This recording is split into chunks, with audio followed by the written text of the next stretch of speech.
You see, one of the things going on, I told you some time ago in the that nearby we should future. pray about mercenaries that have been sent into different countries. Now, many are beginning to understand what I was talking about. Mercenaries sent out into different countries and what's going on. Food shortage is about to hit the world in a big way. Now, what is happening is they're buying up large swaths of land, agricultural land.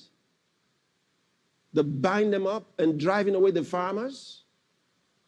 And these large corporations that are buying these large agricultural lands are not intending to do anything with them. No. They want to create a pseudo shortage. So they will buy up these things, frustrate the nations, and it will raise the prices of food commodities. There'll be shortage of food eventually, because they drive away the farmers, take over their lands, and you would think they're going to do something. Of course, they will strike deals with governments about what they're going to do, which they will not do. And they don't care how much they spend on these things. Why? Because they have understood what I've been telling you for many years, that money doesn't exist. It only exists in the mind of the poor. I told you before. Some of you are beginning to discover now. I said, there's no such thing as money. It only exists in the mind of the poor. They know it, and that's what they're using against the poor. Just remember that. I told you that in 2004. That's when I began to share that with you. 2004. You go back to the messages, you hear them. That's a long time ago. All right. So, this is a hostile takeover of nations. Practically, many countries will become so broke, all the industries will be grounded. Now, that's also the reason for the riots. I told you riots were coming, and this was last year.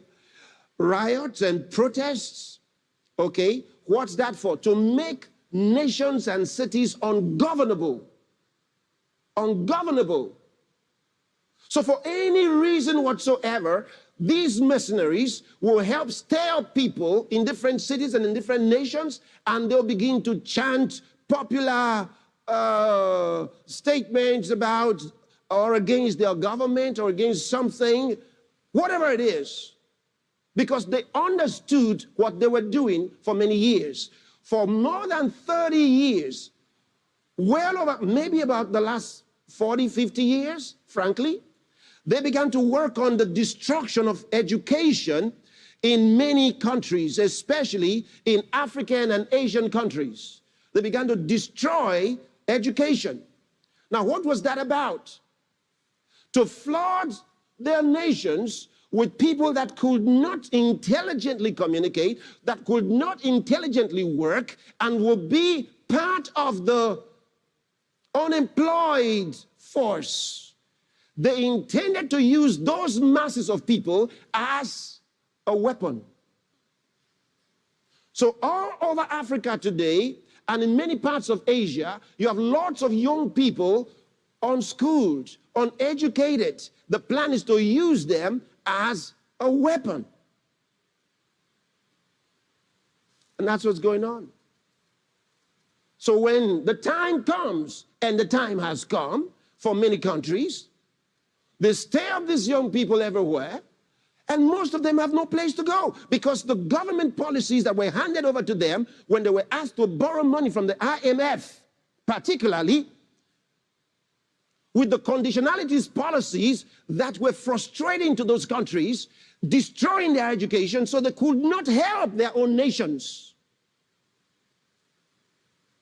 Now they come back. Those nations are already poor. They can't do anything for their citizens now. And then they unleash these masses of unemployed, uneducated, unemployable young people. They unleash them on those nations and completely destroy the nations. And these people will be called, what did Hillary Clinton call? Deplorables. Now, when she said that, she was not just talking off the cuff. She wasn't talking off the cuff. She used a statement that had been used a long time ago in describing those who were not included in the one world order and its plans. They're called the deplorables. So she wasn't just talking off the cuff. So all of these people will eventually be called the deplorables. And no government wants them. No government needs them. And they'll all be eliminated. So what is being used today as the isolation centers for COVID-19 patients will eventually be used as concentration camps for those same people who were involved in the riots. And those concentration camps will become extermination camps. Mark my words, write them down. You see.